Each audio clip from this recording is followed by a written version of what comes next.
Hello, everyone. I'm Carol Fleck, and on behalf of the ADDitude team, I'm pleased to welcome you to today's ADHD Experts presentation titled How Dialectical Behavior Therapy Promotes Emotional Regulation, Distress Tolerance, and Mindfulness. Leading today's presentation is Scott Spradlin. Scott is a licensed professional counselor and trained provider of dialectical behavior therapy, or DBT. He is co-director of Wichita DBT at North Star Therapy, along with his wife, Mariah. They provide modified DBT for adults with ADHD. Their new workbook on DBT for adult ADHD is scheduled for release in 2026. DBT teaches people how to manage their emotions, impulsivity, and stress through 4 basic skill models. DBT programs that are modified for ADHD also integrate skills to improve executive function. In today's webinar, we'll learn how DBT is used to benefit adults with ADHD. Scott will also address specific problems that were submitted by a few folks in advance of the webinar.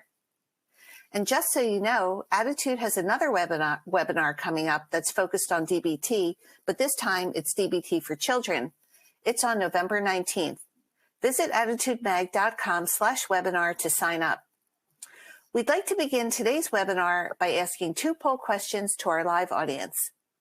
Which emotional regulation struggles do you need help with most? And which treatments or supports for ADHD have you tried? Please select your answers and comment in the text box under the video player to tell us more. For answers to common webinar questions about slides, transcripts, and certificates of attendance, click on the FAQ tab of your webinar screen. If you support the work we're doing here at ADDitude to strengthen the ADHD community, we encourage you to visit attitudemag.com/subscribe and sign up for ADDitude magazine. Sign up today and you'll get our very special winter issue. We ask leading experts, how can people with ADHD make their work life better? And even though it may be risky, should they disclose their ADHD at work? Plus, a clinician advises on how to better evaluate autism in adults. And this is especially timely. You'll find proven strategies to beat winter depression. So sign up for ADDitude magazine today for yourself or to share with a teacher or a loved one who could benefit from greater ADHD understanding. Click the magazine tab on screen to learn more. ADDitude is also excited to announce a few new resources. Our latest download on DBT for ADHD is a great option for those looking for a deeper dive into today's topic. And our new ebook, The Adult's Guide to Stronger Executive Functions, shares strategies to boost emotional regulation, working memory, and more. Check out these resources using the links on screen and on our homepage at attitudemag.com. Finally, the sponsor of this webinar is Inflow. Are your emotions taking you on a roller coaster that you can't control? You're not alone. For adults with ADHD, managing feelings can be tough. That's where Inflow steps in. Its expert-designed app-based program offers practical techniques to help you identify thought patterns, regulate emotions, and boost your overall well-being. With Inflow, you're not just surviving, you're thriving. Ready to take charge of your emotional world for good? Click the link on screen to take Inflow's free ADHD quiz today and kick off your self-care journey. ADDitude thanks our sponsors for supporting our webinars. Sponsorship has no influence on speaker selection or webinar content. So without further ado, I'm so pleased to welcome Scott Spradlin. Thank you so much for joining us today and for leading this discussion. Thank you, Carol. Thank you for your introduction, and I am very excited to be here. I'm grateful to attitudemag.com for having me here. I'm also would like to acknowledge Russell Ramsey for facilitating this connection. So thank you, Russell. If you happen to watch this, I really appreciate the opportunity to share about DBT and how it might be helpful with mitigating executive function impairments that are so common in adult ADHD. So what can I say? You've already mentioned that this is a passion of mine. I just want to say this briefly as also as an ADHD adult who happens to be an intensively trained DBT therapist. I'm very much enjoying the labor of love of integrating this as a treatment for adult ADHD, and that's also going to be, I think, some way shown in that forthcoming workbook in 2026 on DBT for adult ADHD. So we're really excited to be able to get more information out to the public about DBT in general. Just a quick history of DBT for those who don't know, because I know that most of the viewers here today probably are familiar with the neurobiology of executive function impairments, and so we don't need to go into all that in detail. But on the DBT side of things, it might be a little different, and to not overdo it, just quickly, DBT originated and emerged as an effective treatment for chronically suicidal borderline persons, developed by Marsha Linehan and her colleagues at the University of Washington. Since then, jumping forward, making a very, very long story very, very short, I hope, over the years, DBT has become has been modified by other judicious clinicians and researchers to address other diagnostic constellations, as I like to call them, that have as a major feature emotion dysregulation issues. And for our ADDitude.com audience, we know, we're familiar with the fact that emotion dysregulation is a big issue with ADHD. And those of us who are adults, we have trouble, and starts in childhood, of course, but even as adults, we have trouble regulating our emotions. And even though that's not part of the diagnostic criteria to date in the DSM, we know from all kinds of literature and from clinical experience and just from lived experience, and it is getting a lot of notoriety in public discussions, that emotion dysregulation is something that really needs to be recognized and addressed as part of this problem, and that we're not just having focus or attention problems that are strictly cognitive, but they're also kind of body-wide problems with emotion dysregulation. So, here we are. Just take a quick overview. This is a slide developed by my wife and co-director, Wichita DBT, Mariah.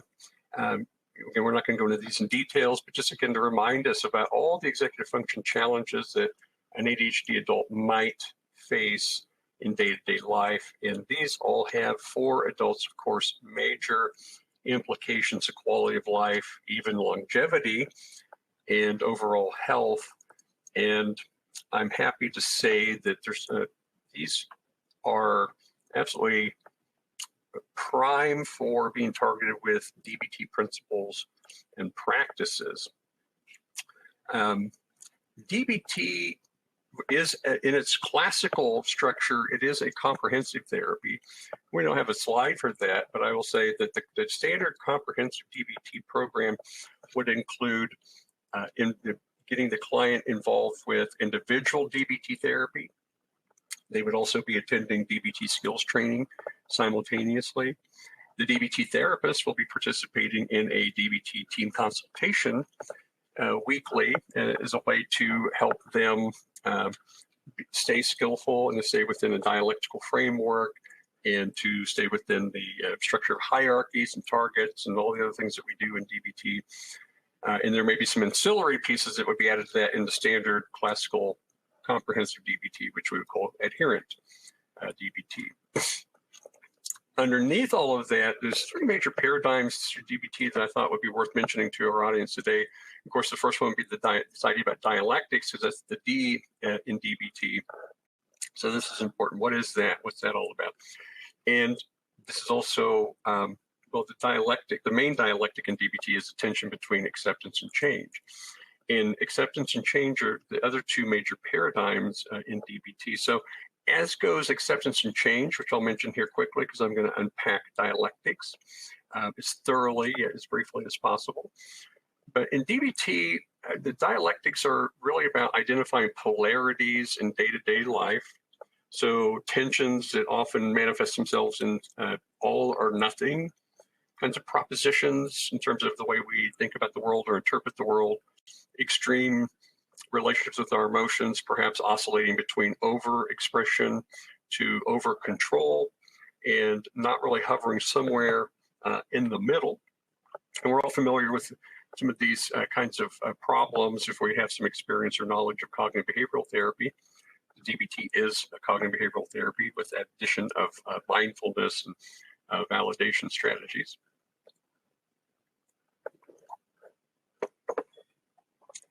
But acceptance is an important piece of DBT, and we'll unpack it a little bit as we get into the distress tolerance slides.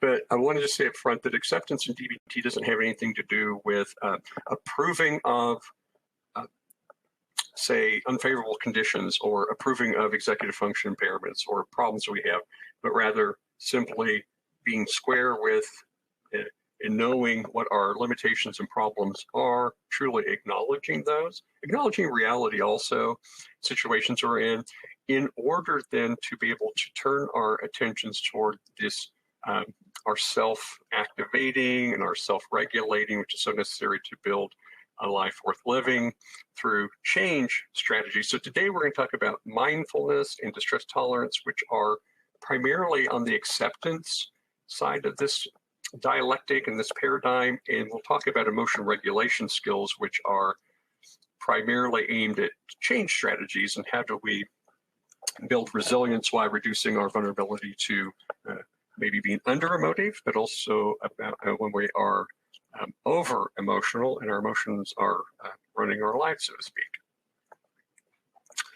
And just a little bit more about dialectics. It's basically our word for conveying an idea about wholeness, systems, the way that parts and the whole relate with one another, considering context in which the ADHD adult finds themselves and how they have been shaped by their upbringing, their physiological development, but also their social development, and what's the identity that they carry with themselves. In dialectics, we'd say our identities are relational. We're shaped by transactional feedback that we get from a very young age up till now, and we introject, we can integrate these into our way of thinking, internalize invalidation, and that becomes a problem. We'll talk a little bit about that today. But again, parts and wholes change in relationship. So even though certain behaviors are very adaptive in some situations, they're not adaptive in others. My sense of belonging or alienation changes from one situation to another, including the therapeutic relationship and how that relationship's influencing motivation, skill building through reinforcement and coaching and so forth. And we already said dialectics is about identifying polarities, the either or polarities that we find ourselves in every day. And to give you a few examples of what these polarities might look like, we're pulling from the work of Alexandra Phillipson, and she has constructed these dialectical dilemmas for ADHD, and they just seem quite resonant with myself and my clients. But on the one hand, we struggle with ADHD adults, we struggle with poor concentration, distractibility, no doubt. The other side of that, the dilemma or the polarity would be, well, I need to be super duper attentive. Folding somebody into a DBT program or approach to treatment would involve coaching them in mindfulness skills to help them ameliorate these problems with poor concentration, distractibility. Another dilemma and polarity would be the frustration and tolerance that so many of us are familiar with. We're easily irritated and angered, which overlaps with the emotion regulation domain. And we are in desperate need for some distress tolerance skills. And how do we do that? And how do we stay present to some aversive thoughts and feelings and experiences and challenges for the sake of a greater good in terms of our acting for our best interest in the future, and again, in what DBT would call a life worth living, and acting in our own interest in the present moment. And we also have problems with emotional lability, and I apologize for that saying liability, but we do mean lability, especially in anger.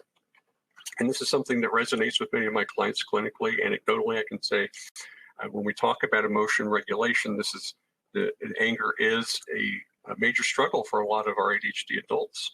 And we've heard a lot of our ADDitude.com speakers talk on this subject as well. It's very important. Anger can be devastating to relationships, particularly if it's unpredictable, not a part of kind of general day-to-day characteristics as a problem. So there's also a need for emotion regulation, which is not about stuffing or eradicating emotions, rather, but about How do we dance effectively with our emotions? And we'll unpack that a little bit here in a few moments also.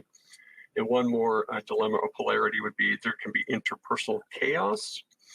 And on the other side of that would be interpersonal effectiveness. How can I be effective in my relationships given all of these executive function impairments I have, the way I think others might think about me, the way I think about myself, my issues with impulsivity. And we will not be going into interpersonal effectiveness today because, for the sake of brevity, and I really wanted to hit some of the more immediate, concrete self-regulation tools of core mindfulness, distress tolerance, and emotion regulation.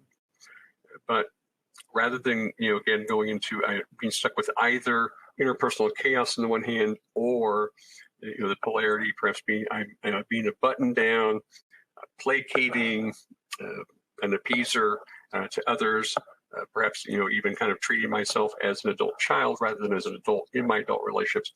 We look for a middle ground there in a synthesis we find through the skills of interpersonal effectiveness, so that we can contain some of that chaos that we might be subject to. And big targets for adult ADHD include learning attentional regulation or improving attentional regulation, as well as getting some help with task initiation and completion, regulating emotions, and of course, increased impulse, regulation and control. So the traditional DBT skills, as mentioned earlier when Carol was introducing me to all of you, include core mindfulness, which would be the hub, if you will, of DBT skills around which we build all the other practices. Those all flow from core mindfulness as we learn to be more attentional, more intentional, and deliberate in reducing our reactive judgments and so forth. And these skills flow from that, but then they come back, they flow back within it, and there's kind of a recursive process. It's very systemic, which you will experience if you participate in a more comprehensive program. Scaling it down today for our purposes, I want to look at core mindfulness, including wise mind, distress tolerance skills, and emotion regulation. Excuse me. So I want to start with welcoming you to Wise Mind. In DBT, so one of my favorite things about the model is that it assumes that all of us have wisdom, that all of us know how to live, especially if we are paying attention. And so what you see here in our Venn diagram is we have our reasonable mind, which is in this construct, that's basically that part of us that we all have, which does the cool, rational, task-driven, more left hemisphere, if you want to think of it that way. We do more lists, logic, linear thinking, as Dan Siegel would refer to this, but this is our Mr. Spock scientific officer side of things. This is where we do our accounting. We know north and south and east and west, left and right, and so forth. And then we also all have a mind state we refer to as emotion mind, which is the hot part of ourselves and is mood dependent. And it's also very emotion focused. In DBT, we don't discard emotions. We don't treat it as lesser than reason. Discursive reasoning isn't trumping over the emotions. We want them actually talking to one another. But when we are strictly in emotion mind, we know, because that's when we're our most impulsive. And by the way, that's often, for a lot of folks, that would be when we're overrun by extreme anger, disproportionate anxiety, and irritation, or other impulsive behaviors. And we're being ruled by our moods and urges, and we're kind of forgetting about that scientific part of ourselves. I would also include here for us ADHD adults a tendency toward what the cognitive behavioral therapists have identified as overly optimistic cognitions, where we are invited to yet another get-together or project, and we're excited and enthused, and we say yes to it, and we're not being attentive to the calendar, the realities of what we can handle, and we're letting that mood, that excitement, enthusiasm sign us up for all these extra things to do, which we can't possibly handle later. So to achieve wise mind, we practice our what and how skills, which we're going to get into here in a little bit, give you an overview of that. But our idea here is that we want to integrate our reason and emotion with one another. And almost transcending those as well, but also bringing in intuition and acknowledgement of values. What is it that we value, as goes relationships, things we want to accomplish in life, our self-care, and so forth. So we'll often talk about in DBT, as we review problematic behaviors, how does it fit with our wise mind values? Was I acting from a wise mind, or has it become more skillful with mindfulness? I become more attentive, and I can be more, I can get more early detection of escalating emotion, and I can intervene earlier in a chain. That's a great time to say, this is my opportunity to go into wise mind. What's the wise course of action here? And some of the ways that wise mind is expressed, tied in with radical acceptance, it would be, we could say, it is acting wisely, knowing how to live sagaciously when we are listening. And by the way, this is a phrase that I derived from Russell Ramsey also. He didn't realize I shared it with him, but this is DBT is both aspirational and tactical, which is something I think we ADHD adults need very much. It's aspirational in that wise mind is that aspirational element of ourselves. What do we want to do? What's the kind of life that we want to have or reflect upon? If we get to live to be 100 and we reflect on our lives, and we want to have a sense of satisfaction, and do we want to be filled with love? Do we want to be filled with various accomplishments, or kindness, or whatever that might be?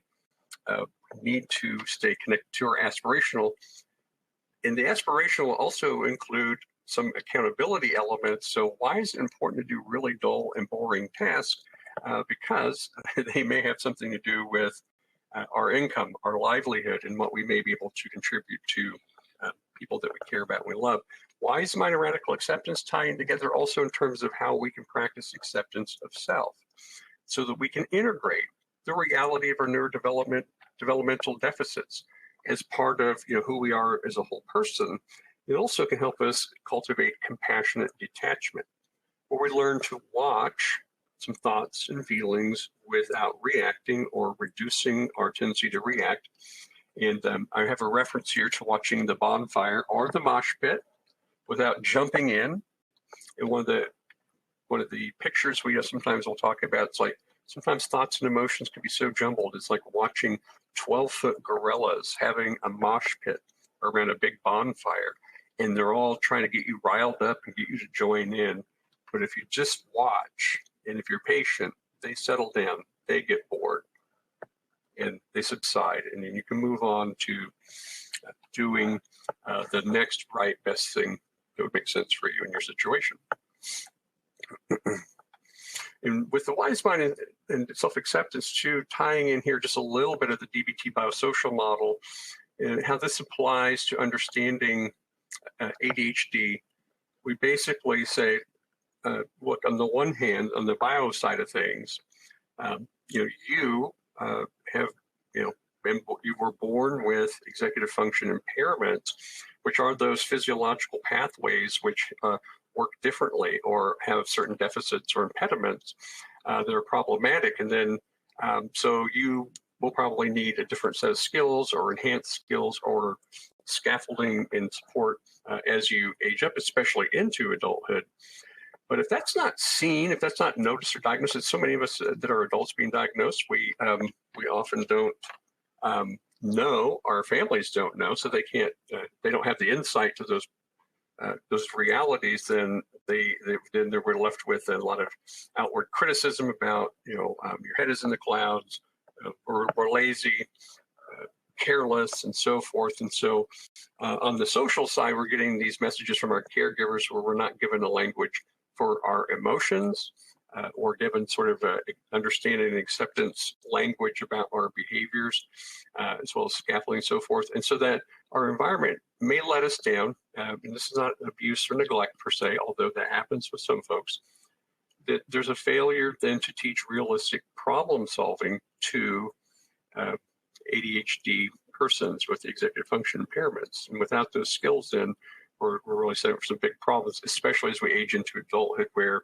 as we all know, stakes of work and marriage and career and mortgages and all that become much more serious than some of the more, some of the leeway that we're given when we're a child, and not, those problems are not seen as problematic because the consequences aren't as serious. We're still at home with parents and others are providing for us.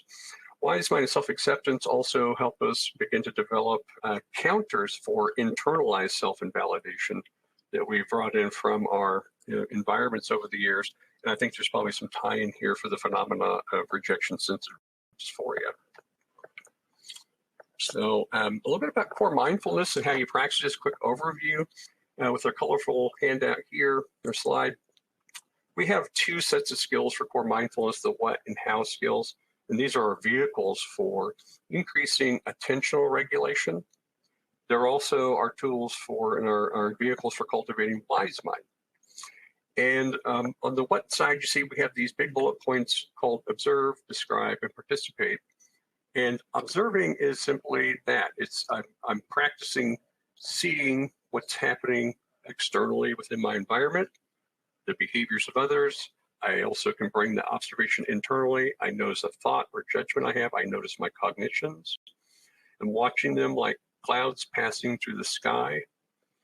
And I will say this real quick, core mindfulness practices are not an intervention. They're not something that we try to pull out in a moment of distress or emergency. This is a lifestyle skill. It's on the one hand, it's real easy to practice, concrete. On the other hand, difficult to sustain attention. And I also do want to say that as we teach our clients how to do this in our program here in Wichita, often our adults will smirk, they chuckle and say, "You want me to pay attention? I have attention deficit disorder, right?" And then I chuckle back, "Yes, I know. And I also don't know how to pay attention either. That's why I'm paying attention."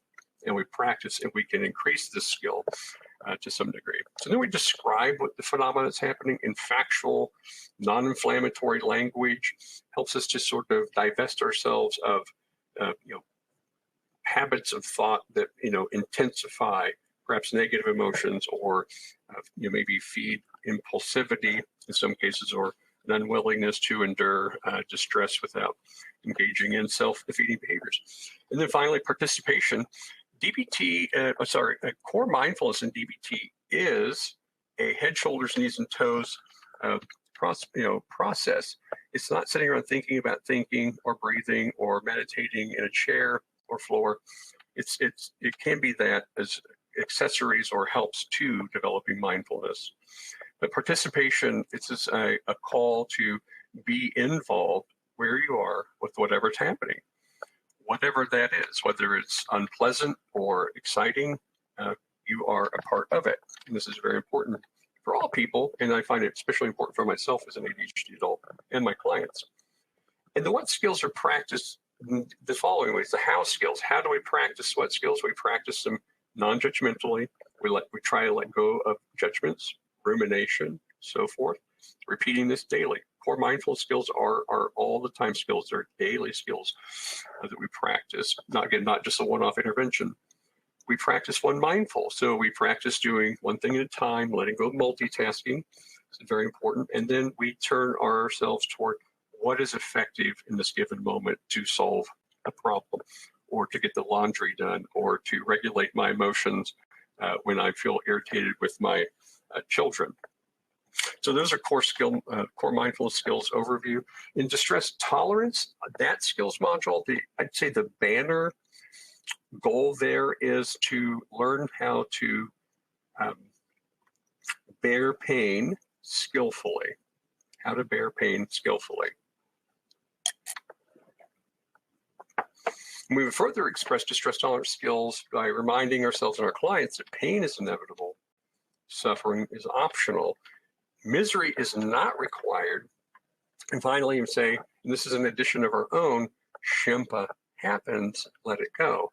And just real quick, on the pain is inevitable front, the idea here is that anxiety can be painful in and of itself. And we acknowledge that. We can work on our radical acceptance for that. And we can, in fact, make that anxiety worse by rejecting reality, by staying in our reactive, judgmental cognitions and our fighting reality. So we can become We can move from being just simply anxious to being anxious plus miserable. And it's not necessarily that we do that, but that's a reality. So this is part of what we address with the stress tolerance skills. And Shimpa happens, this is our reference to ego-driven suffering. So Shimpa is a word that I discovered in reading some of the mindfulness literature. It's a Tibetan word that doesn't translate tidily into English, but it has the connotations and kind of an all-sweeping idea of ego-driven suffering and what we get attached to. And when we're connected with things that bring suffering, they're kind of sticky, and it can be hard to escape those things or to get away from those things. And so it's a fun anchoring word for us to give to our clients, and we help them to understand, like, if you're in the process of shoulding on yourself, for those of you who are CBT fans, right, when we're shoulding frequently, rigidly, Shimpa is not far away, and you might be in suffering, but it happens, and we're going to practice learning how to let it go and come back to accepting reality. Our distress tolerance skills also help us activate parasympathetic nervous system for downregulating flooded states, helps us to decrease distress, and also will involve a number of what we call response blocking skills for identified target behaviors that might be relevant to the person practicing said skills. One set of skills I wanted to share with everybody today is comes in the acronym, the mnemonic device TIPP, and TIPP stands for temperature, intense exercise, paced breathing, impaired muscle relaxation. Our thoughts and feelings will follow the body. So DBT is very much about working with the body, and distress tolerance skills can help us regulate the body. Our emotions are happening here within us. So if I can fill my sink with cold water around 50 degrees or so, and I put my hand in there, wrist deep, then it will lower my heart rate, my muscles will soften, and I'll be experiencing what's called a diver's response. So I'm getting a handle on the body right away. Because if I'm in chaos and I'm distressed, thinking is probably not going to help me at that particular moment. I need to downregulate these emotions first to get grounded, then do a little bit more expanded work on thinking and cognitive elements of problem solving. Intense exercise is another way to do this. Jumping jacks, push-ups, whatever fits within your particular fitness level. Just do that for a while, 20 minutes or so, or until you're exhausted, because this helps burn off adrenaline if you're super angry or if you're overly anxious. Paced breathing, there's various ways to do this, but it's basically counting breaths, and counting breaths would include something like maybe as you're breathing in deeply, counting for 5 or 6 counts, and then exhaling for 7, 8 or so, or you might be inhaling 4 count, holding your breath for 4, exhaling for 4 through the mouth, and holding for 4, and repeating that. Some people call that box breathing, but just any way where you're intentionally guiding the breath, you're bringing in more oxygen, you're exhaling more carbon dioxide, so you can downregulate the body. Impaired muscle relaxation is it's a really stripped down version of progressive muscle relaxation. So this is something where we would just simply say squeeze our hands as hard as we possibly can, our forearms, breathing in and release, exhale, and then run through large muscle groups while doing so. And you don't have to do all of these. You just can pick from that menu what will work and what will work in the particular context I'm in. And again, that harkens back to our focus on effectiveness, our core mindfulness skills. Another important skill in DBT is what we call stop skills. And I've seen this out and about in the other mindfulness literature. But we start to stop with stop. It's fun to say. But we just simply stop. Don't move a muscle. If we're feeling extremely distressed, angry, anxious, we begin to feel ourselves moving towards some kind of dysregulation, then we just stop. We don't move a muscle. We're going to take a step back. Maybe literally we step back away from maybe somebody that we're in conflict with, or a task that's frustrating us. We step back internally within ourselves, kind of look at like, okay, what's happening in here? what are the thoughts and emotions I'm having. I observe. So I will observe what's happening without holding on to anything. If I am, okay, I'm just noticing it, letting it go. These thoughts and emotions are clouds in the sky. And now, and as I'm doing so, breathing also will help during this process. And then I will proceed with my next step mindfully or carefully, as it's put in some of the literature, but going forward intentionally. And hopefully by this time, as we find ourselves downregulating, we're coming back to wise mind. So whatever we do mindfully will be inclusive of our values, and so that we're using these skills to embody what we value as we build a life worth living. Emotion regulation skills are super key to self-regulating, of course, for anybody, but especially for us ADHD adults that have these impairments. It's important that we know our emotions actually provide information about our environment. Are we safe? Are we in danger? Are we connected socially? Am I alone? Am I in danger of others? Am I experiencing rejection or alienation? These are very important data points, if you will, that come in through our emotional system. So we really need to be attuned with our emotions and know what those are. So DBT offers a whole set of training on how do we, first of all, know how the emotions work. What do they do for us? How do we practice labeling them in a way that makes sense to us? And then how do we, build resilience and so forth.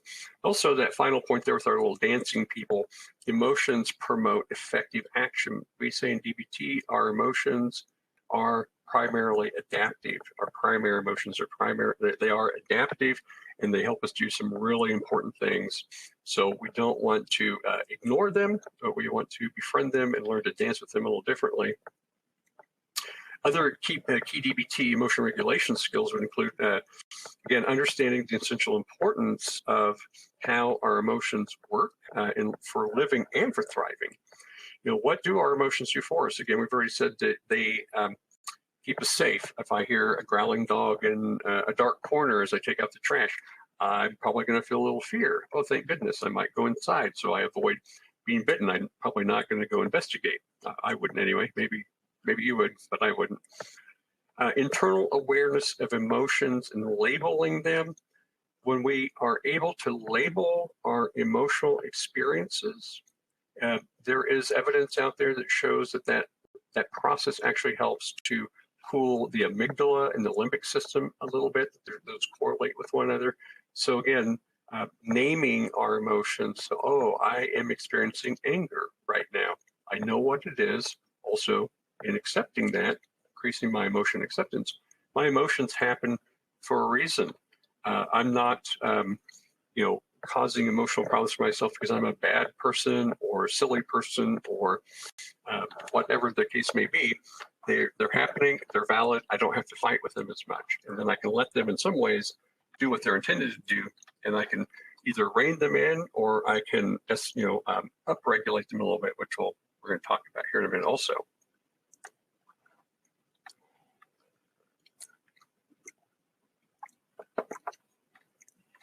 I didn't add it to the slides, but a key set of emotion regulation skills come in a format called ABC, and A stands for accumulating positives, B stands for building mastery, C stands for coping ahead. And what I'm getting at here, I focus mostly on the mastery and pleasant events or accumulating positives. This is changing the overall landscape of your life so it's more satisfying, it's fun, restful, connected, and so forth.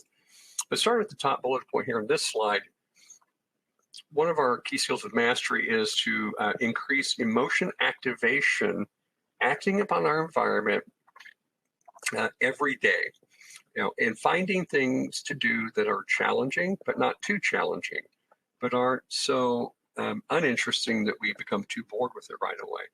We can also practice mastery by keeping our schedules and keeping promises that we make to others or to ourselves.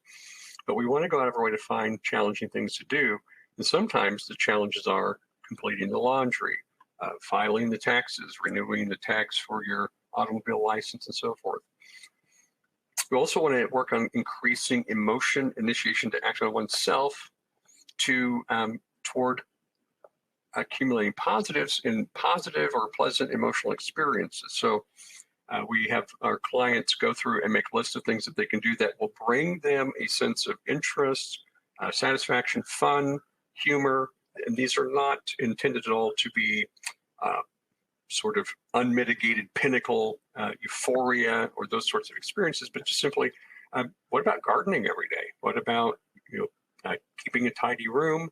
It may be watching a particular show, might be learning new jokes to tell your children or your friends, or connecting or becoming a volunteer somewhere, being involved with your neighborhood or religious community and so forth, so that you have activities to look forward to that bring you some joy and meaning and connection.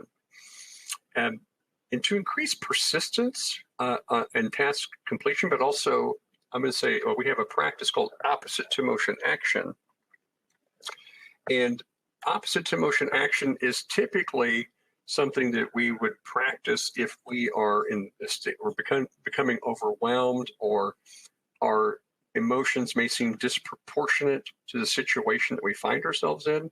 So we start by checking the facts, which we may find that the emotion actually matches the situation, but when it doesn't, and then we will act opposite to that emotion. So for example, here, if you're feeling some shame, or what some people will call toxic shame, we don't really use that language in DBT, but I thought it might be more familiar to our viewers, then we do over and over again the thing that makes us feel ashamed until we're not ashamed of it anymore.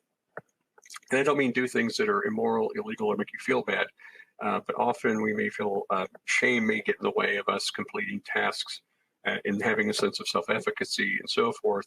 So we want to keep going toward tasks that seem difficult, for example, or asking for help from others, or asking for maybe scaffolding or accountability, whatever the case may be, rather than kind of collapsing in a quiet shameful implosion. If you're angry, opposite action would work like this. If your anger is too strong, then you start with stop, don't move a muscle, take a breath, and then move your body in such a way, including your face, softening the face, so that your emotions begin to downregulate. You're interrupting processes that are physiological and neurobiological, congruent with anger, to soften the anger. So, you'd soften your face, might adopt a half smile, try to mimic what you think the Buddha might look like, this serene face, or St. Francis, or whomever it is that you may know in your own life, or your own serene face. It begins to interrupt that anger and softens it, and move slowly. Maybe take a break from situations irritating or angering you. You would move away slowly, walking slowly as though your feet are kissing the earth, opening the door slowly, and this slows down the anger process. So you go all the way, and that will change your anger. Also, for us ADHD folks, sometimes we need to act as if, and that just means not to be phony, not to put on a mask, but to experiment with competence. And so to take up tasks, again, getting help, education support as needed, but then practicing being competent. What is it that we think would help us to feel competent? And then just try it out, experiment a little bit with it. Change your posture, stand upright, get a determined look on your face, and approach things that you tend to avoid. And when it comes to tasks that we tend to procrastinate, here's one way that we're using opposite action for ADHD adults, because where in a lot of cases we're using opposite action to downregulate flooded states or emotions that are are disproportionately too strong for a situation. Often in the cases of procrastination, we're not producing enough emotion. We're not activating enough toward task preparedness and activity. So we can use, and this is something we're working on with our clients, it's like this is time, especially with so many of us working in information age, computers and so forth, but we can use it all kinds of ways. If you're sitting down trying to do some kind of paperwork online and you realize this is just atrocious to you and super aversive and you're like about to walk away from it, stand up, because when you stand up, you're more attentive, you're more activated, stretch a little bit, change your face again, adopt a more determined facial expression, and then begin to, adopt willingness, and maybe even in a cognitive level, be saying to yourself, this is all the way. So it's embodied. What I'm doing with my face, and it's also going to be some of the self-talk. I'm going to do this right now. I'm going to get at it, and then I'm just going to work on it for like 15 minutes. I'm going to take a break and so on. But I keep coming back to it, which would be the opposite of no motivation. I'm bringing the motivation up by trying to upregulate my emotions.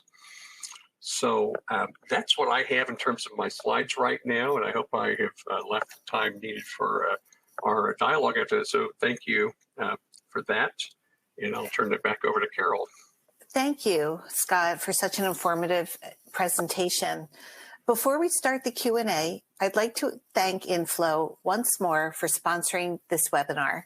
I'd also like to share the final results from today's poll questions. We asked, which emotional regulation struggles do you need help with most? 24% said finding motivation to initiate tasks. 20% said intense reactions to stress. 15% said stopping in the moment. 15% said building tolerance for discomfort. 14% said self-criticism after emotional outbursts. And 12% said navigating mood swings. And we asked, which treatments or supports for ADHD have you tried? And the top answers were medication, cognitive behavioral therapy, exercise, and vitamins and supplements. Now, let's move to the Solve My Problem portion of today's event, where Scott will address specific scenarios that were submitted by you earlier, our listeners. And the first one is, I struggle with emotional regulation during conflict. This happens no matter who's involved. However, it really causes issues with my spouse. I've learned to tone it down, but the anger and frustration does come out in my tone and volume of my voice. If I try to stop it, I feel like I might explode. My spouse doesn't like to be yelled at. How can I work on regulating these intense emotions to help me stop myself from yelling? Okay. What a great and important question to ask. And this is, of course, going to be very common to a lot of our listeners and to those watching the event today. And, shooting from the hip, I'm going to say this is a very prototypical situation which you can start with the stop skill. Stop, with the S being stop. Don't move a muscle. Really, the body, just like let's just stop. We're not moving, and so we're going to take a step back from the situation, right? So we can do that. We can do that if we're, again, especially in this case, if it's with a conflict with the spouse, just step away, and observe what's happening. Observing facts of what just happened. Observe maybe judgments that you're having internally. Proceed carefully. I would add after that, that would be maybe a great opportunity to switch to or to pivot toward opposite action. So if we recommend maybe leaving the room, and this would be a nice DBT strategy, also parallels well with anybody that's familiar with the Gottmans when they talk about taking a break, move away from the situation, but leave the room gently. So again, walk as though your feet are kissing the earth, open the door slowly, leave the room gently, shut the door quietly behind you, keep moving that way. We have a technique we call the love zombie, which is really geared for radical acceptance practices. So it's a combination of classic DBT, distress tolerance skills, which first of all, one would be half smiling. And this is just basically softening the face, allowing the jaw to relax, letting go of tension there. We all hold a lot of tension in our face anyway. And then just kind of letting your lips curl a little bit. And this is not going to solve the problem. This is just helping you downregulate, kind of come into like the reality that, oh, I am really intense. I may be being very judgmental, and maybe I'm already making things worse. So I'm just noticing, acknowledging. I can start with that half smiling. Another technique you can use is called willing hands, where you have your hands open, palm up toward the ceiling. In typical practice, we have those down by your hips. And then you may go ahead and keep that serene facial expression of the half smile and switch your breathing into, in through the nose, out through the mouth. And when your hands are open, this is a receptive posture. So this is more difficult to be angry, because we're not clutching and grasping and so on. This is receptive to reality. This is receptive to what's happening. The third thing you can do, as I mentioned earlier, is it's walk as though your feet are kissing the earth, which is borrowed from a quote by Thich Nhat Hanh. And our clients gave us Love Zombie because they said, well, I try all three at once in some cases. And if somebody saw me doing this, they might think I'm a love zombie. So that's why we call it that. But then also validate your spouse, offer relationship repair. And then on the daily, in between those conflicts, work on building resilience with things like exercise, sleep, healthy eating, and so on, which sounds like a yeah, but really committing to that and making that part of your daily routine, I think will help reduce the vulnerabilities to that level of reactivity. It sounds like you're on a really good track, though, already, because you're not name calling. That's good stuff. You're on your way. Okay. Another question is, there are providers in my area who are listed as providing DBT, but when I contact them, they say they can incorporate some DBT skills into therapy, but DBT is not their focus. How vital is comprehensive DBT? Okay, comprehensive DBT, I say it is vital. I say comprehensive/adherent DBT is vital if you have severe impairment. It's particularly true with anybody that's suffering with a serious substance use disorder or maybe has struggles with suicidality or self-harm. For somebody who does not struggle with those three potentially life-destroying behaviors, then I don't know that comprehensive DBT is absolutely necessary, but I think it is important that when we approach a clinician who's advertising that they provide DBT, if we can connect with them, I want to ask them, what is their background in training? Are they trained in DBT? What is the training? Am I able to find out if they have, say, intensive training through, say, behavioral tech or folks, associated with the Linehan Board of, certification, DBT certification, so forth, or foundational training. And while some of those things are not required, we want to find out if the clinicians themselves are doing their best to deliver the best adherent DBT that they can, whether they're individually with you as an individual or they provide a skills training group. I would also want to find out not only what their background is in DBT, but also how do they construe ADHD? Because that's also an important combination. What do they know about, say, executive function deficits, and how would they, treat your problems with DBT? A key question to ask them if they are promoting themselves as DBT practitioners. You might ask them if they're part of a DBT consultation team, because if they're doing that plus individual plus group, they're adherent practitioners. But if they're maybe on their own, they may provide good treatment. We just want to find out by having an informed discussion about in their background, maybe their ongoing continuing education and so forth. I hope that's helpful. Okay. Thank you, Scott, and thank you so much to everyone who wrote in. And now let's turn to questions from our live audience. Someone writes, I have ADHD, rejection-sensitive dysphoria, and depression. I have the depression under control with meds, but I'm going through menopause, and the ADHD and RSD are very difficult to manage. Would DBT be a good fit for someone with my diagnoses? I think if you have somebody you can access who is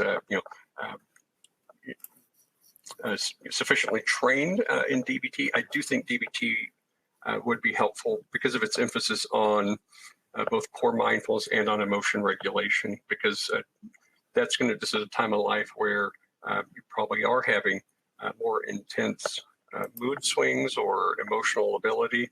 And I believe DBT strategies help strategies for reducing vulnerability, but also for more emotion acceptance would be helpful.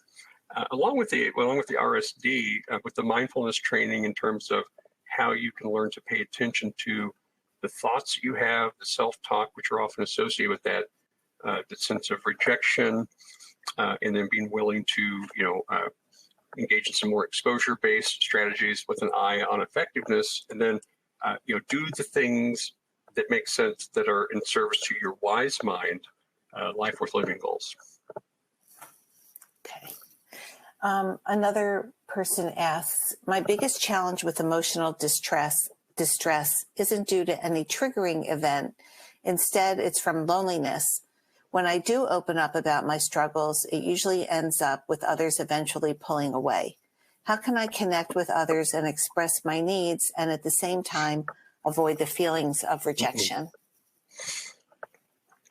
That's a tough situation. You're a human being. So like me and Carol and others, you're wired for connection and relationship.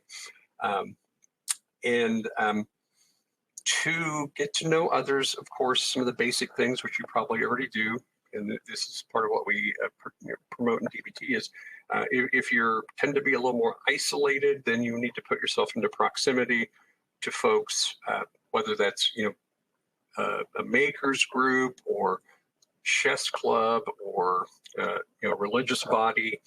So maybe finding groups of people who share values that you're interested in cultivating and that are yours already. There is always going to be a risk. Risk is unavoidable, and so there has to be a willingness to, still attempt to connect. I would say perhaps something to consider from a wise mind point of view would be take time, as all relationships do take time to measure what you share with people. Make sure that they are worthy of receiving particular details of your life. You don't owe everybody every detail about your life, and certainly not immediately. So taking time with that to develop a sense of if they're trustworthy, that you can share those bits about yourself without, hopefully without being judged and so forth. And then on the other hand, I have to be prepared. We all have to be prepared for the fact that somebody may, pull back from us. And so we want to try to develop a slightly wider network. And that's still going to require risk. So some opposite action, going out to connect with others, develop some, skill and conversation perhaps, and then take some distress tolerance skills with you also, because I'm sure it would be, again, that sense of risk is very real. It maybe keeps you from reaching out because of this cycle you've discussed, but I think long-term, big picture, it's worth it. And I think eventually you will connect with folks that are mostly safe, but also, give everybody a little bit of grace. Everybody's fallible. Okay.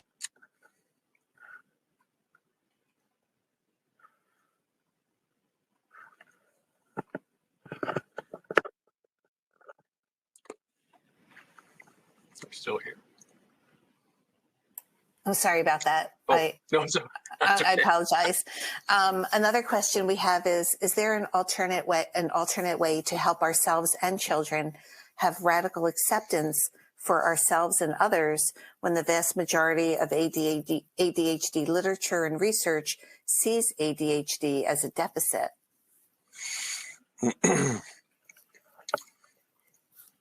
Carol, where are the easy questions? I'm sorry, Scott. That's okay. That's okay. Let me try this one. Yeah. Okay. So I'm an ADHD adult, so I guess I'm preferencing that for this reason. And then Mariah, my wife, and I, we have a little bit of disagreement on this front. So I don't know if this is what you're getting at. I do look at my ADHD as a constellation of executive function impairments. They are real deficits in a way that I have to take very seriously, just as if I had asthma or diabetes or some other chronic condition that required special attention to that. So my answer is, and I don't know if it'll be satisfactory or not. It's not a matter of just get over it. It's a matter of saying, you know what, These executive function impairments, they're biological. I couldn't do anything about it. This is what happened. And when I acknowledge that and I can integrate that into part of who I am, and then I can be as skillful as I possibly can be. And some language we use in our work with our ADHD adults is you can become increasingly effective in life. But that's always probably going to be in some measure tethered to fallibility. Everybody's fallible. You're fallible. There's some ways in which you are, tremendously, fallible compared to others. But getting to a place where, particularly as we move into adulthood, and I think maybe with kids, we just start with like, hey, these are things that happen, and you're working on it, and you're getting support from us. And when you get older, you're probably going to have to work on it. You can continue to work on it because it won't necessarily go away, and that's okay. And you can have a life worth living. You can have love, meaning connection, in spite of those deficits. They don't have to define you. They are a part of you, and so that's, I guess, what I would say is the radical acceptance of, these are here, and I don't have to define myself by those. In fact, and then we love our kids. So just steal a little bit from Russell Barkley, who says, we're not engineers. We're not building children, but we are shepherding them. And I think we do that by cultivating safety and connection and love and attachment, and which will help them reach out for help and resources when they are, when they fall down, they know they can get back up and get back at it with skills, or they know that they're surrounded by the people who can help them keep going, and that they're not worthy of rejection because this might be struggles for them. I think that'd be my answer for right now. Yeah. Thank you, Scott. I love that answer. It was full of support and care and compassion. Thank you. That has to be our last question, unfortunately, because we're out of time. But we appreciate you joining us today, and thank you for sharing. Yeah, thank you for sharing your expertise with our community. And thank you to today's listeners. If you would like to access the event resources, visit ADDitudeMag.com and search podcast 527. The slides and recording are posted a few hours after each live webinar. If you're listening in replay mode, simply click on the episode description. And please know that our full library of ADDitude webinars is available as a podcast. It's called the ADHD Experts Podcast, and it's available on most streaming platforms. We hope to see you again next week for our free webinar on dating with ADHD. Make sure you don't miss future ADDitude webinars, articles, or research updates by signing up to receive our free email newsletters at ADDitudeMag.com/newsletters. Thank you, everyone. Have a great day.